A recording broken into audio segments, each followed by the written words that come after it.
Hello friends, welcome back to my YouTube channel. मैं doctor Parvez Khan.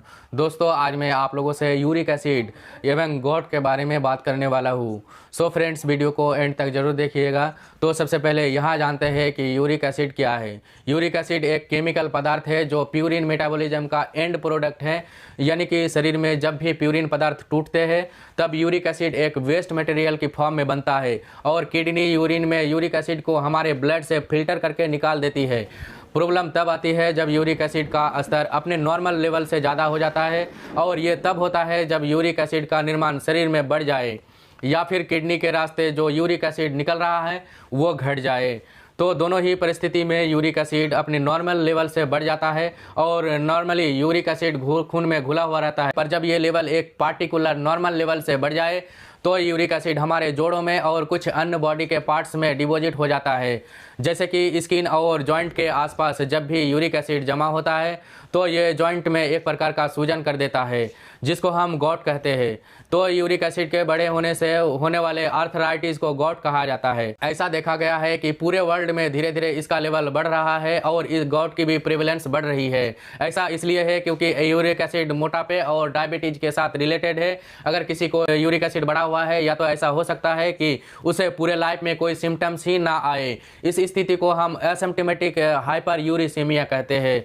हर व्यक्ति जिसका यूरिक एसिड बढ़ा हुआ है जरूरी नहीं है कि उसे आर्थराइटिस गॉट होगा। दूसरा, यहाँ हो सकता है कि एक्यूट गॉट हो जाए।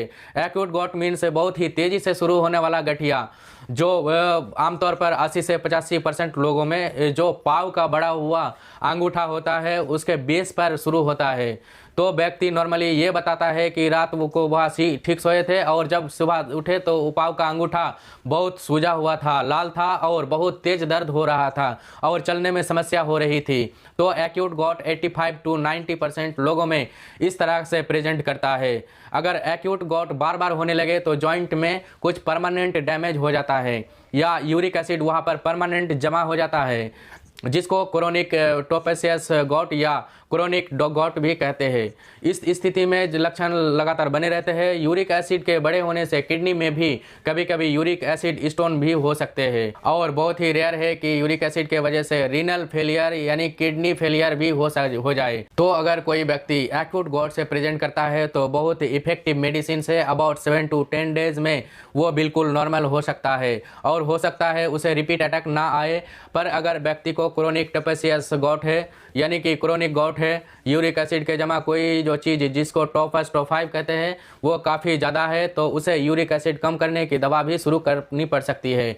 यूरिक एसिड को कम करने के लिए डाइट का बहुत इंपॉर्टेंट रोल है, क्योंकि जो भी पदार्थ है प्यूरिन रिच है, यानी जिनमें फूड प्यूरिन ज़्यादा है या जिनको खाने से प्यूरिन का लेवल बहुत ज़्यादा बढ़ जाता है, वो चीज़ें लेने से यूरिक एसिड का स्तर बढ़ सकता है और गॉट हो सकता है। ऐसी कौन सी चीज़ें हैं? सी फूड यानी समुद्री चीज़, जीवों का आहार या फिर रेड मीट, अल्कोहल और बहुत ज़्यादा क्वांटिटी में कैफीन या कॉफ़ी का इस्तेमाल करना, और सबसे कॉमनली यूज होने वाली चीज़ जो कि आर्टिफिशियली स्वीट एंड जूसेस होते हैं, जैसे कि पैकेज जूसेस जिनमें फ्रैक्टोज होता है। तो यही वो चीज़ें हैं जिनमें या तो प्यूरिन ज़्यादा है या जिनको खाने से प्यूरिन बढ़ सकती है। वेजिटेरियन डाइट में जो भी प्रोटीन है उनको रोकने की कोई ज़रूरत नहीं है। जो आम धारणा बोली जाती है कि चना दाल राजमा इन सब चीज़ को बंद कर दीजिए, वो पुरानी बातें हैं और वो सही नहीं है। तो एक यूरिक एसिड से ग्रस्त व्यक्ति जिसको गॉट है उसको वेजिटेरियन डाइट में कुछ भी रोकने की ज़रूरत नहीं है, सिर्फ red meat, sea food, alcohol का ही परहेज करने की ज़रूरत है। और साथ ही अगर आपको मोटापा है या डायबिटीज़ है या ब्लड प्रेशर हाई है, जो कि ये बीमारी है बढ़े हुए एसिड के साथ एसोसिएटेड होती है, तो ज़रूरी है कि उन बीमारियों को कंट्रोल करना भी ज़रूरी हो। अगर कोई व्यक्ति को यूरिक एसिड बहुत ज़्यादा बढ़ा हुआ है, कभी गॉट नहीं हुआ है, यानी कि अगर उसका ब्लड लेवल 9 मिलीग्राम % से ज़्यादा है, तो भी हम यूरिक एसिड कम करने की दवा शुरू कर सकते हैं, क्योंकि ऐसी स्थिति में गॉट होने की रिस्क ज़्यादा है। तो मैं आशा करता हूँ यह जानकारी आपके लिए सहायक सिद्ध होगी। अगर आप यूरिक एसिड से ग्रस्त है तो पहले आप लाइफस्टाइल मॉडिफिकेशन कीजिए, जैसे कि शुगर कंट्रोल करना, वजन कम करना और डाइट मॉडिफिकेशन जो मैंने आपको बताई है। उससे भी अगर आपका यूरिक एसिड कंट्रोल नहीं होता है तो हमें यूरिक एसिड कंट्रोल करने की दवाइयों की तरफ जाना चाहिए। दोस्तों, आज के वीडियो में बस इतना ही। मिलते हैं एक नए वीडियो में नई जानकारी के साथ।